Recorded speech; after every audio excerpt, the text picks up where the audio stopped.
Hi guys, so Boris Johnson has a knack of acting weirder and weirder with successive Prime Minister's questions, and this one was no exception.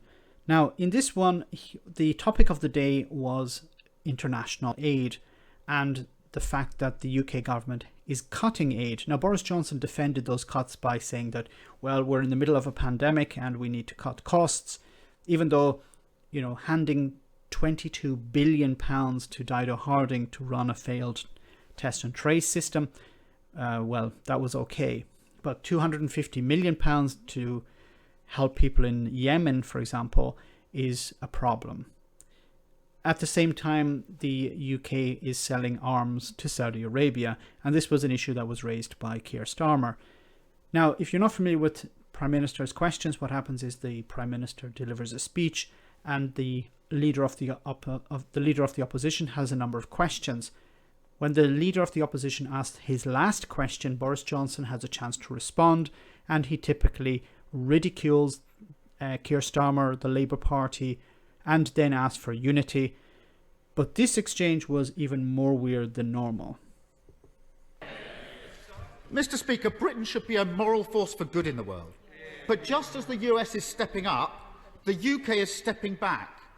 If the Prime Minister and Chancellor are so determined to press ahead with their manifesto-breaking cuts to international aid, cutting the budget to 0.5%, they should at least put that to a vote in this House. Will he have the courage to do so? Prime Minister. Mr. Speaker, we are going to get on with our agenda of delivering for the people of this country and spending more than virtually any other country in the world. By the way, spending more still than virtually any other country in the G7 on aid. It's a record, I think, of which this country can be proud. Given the difficulties that this country faces, Mr. Speaker, I think that the people of this country will think that we've got our priorities right. He can't work out, Mr. Speaker, what his priorities are. 1 minute he's backing us on the roadmap. The next week he's turning his back on us. One week, well, he can't even address a question on the issues of the hour. He's going to have he could have asked anything about the coronavirus pandemic, Mr. Speaker. Instead, he's consecrated his questions. Entirely to the interests of the people of Yemen, Mr. Speaker. We are doing everything we can to support the people of Yemen, given the constraints that we face. We're getting on, Mr. Speaker, with a cautious but irreversible roadmap to freedom, which I hope that he will support. And very shortly, Mr. Speaker, you will be hearing a budget for recovery. The issue was international aid, and Keir Starmer challenged the government on international aid, and of course Boris Johnson criticised Keir Starmer for looking out for the people of Yemen. While in this entire exchange that took place before this, Boris Johnson was saying how the UK government is looking out for the people of Yemen, and we're spending virtually more than anyone else in the G7.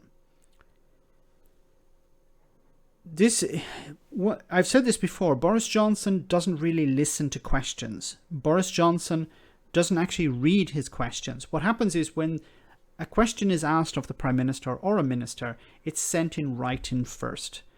The Prime Minister's team create a response for him, and then he reads it out in Parliament. Unfortunately, it seems that Boris Johnson is either not getting these questions, or he's not bothering to read them or listen to them in Parliament. He just wants to respond in his own way. I think he's adding something at the end of these speeches by himself. Attack Keir Starmer on the coronavirus. The issue wasn't raised. It wasn't raised in Prime Minister's questions in this part of the debate, the back and forth. Keir Starmer was talking about arms sales to Saudi Arabia, and he was talking about the cuts in foreign aid.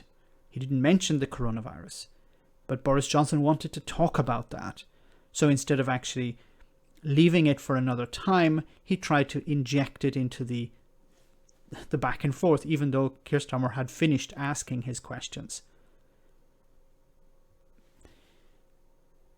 Once again, I really don't understand the value of all of this, because Boris Johnson doesn't answer questions. He makes up his own questions and answers those instead. He grandstands, and he just attacks the opposition and then asks them to form some sort of unity with the Conservative Party. Once again, I don't see the point of all of this. Let me know in the comment section, guys, what you think. As always, your comments are greatly appreciated. Thanks a lot. I want to say a big thank you to all of my patrons. You ensure that this channel continues to exist. I'm eternally grateful for all of your support. If you join Patreon, you will receive instant access to our Discord server, where we have both audio and video chats. You can chat with me and other patrons, where we discuss important and non-important issues. Becoming a patron per month costs about the same as a large coffee, so why not check it out?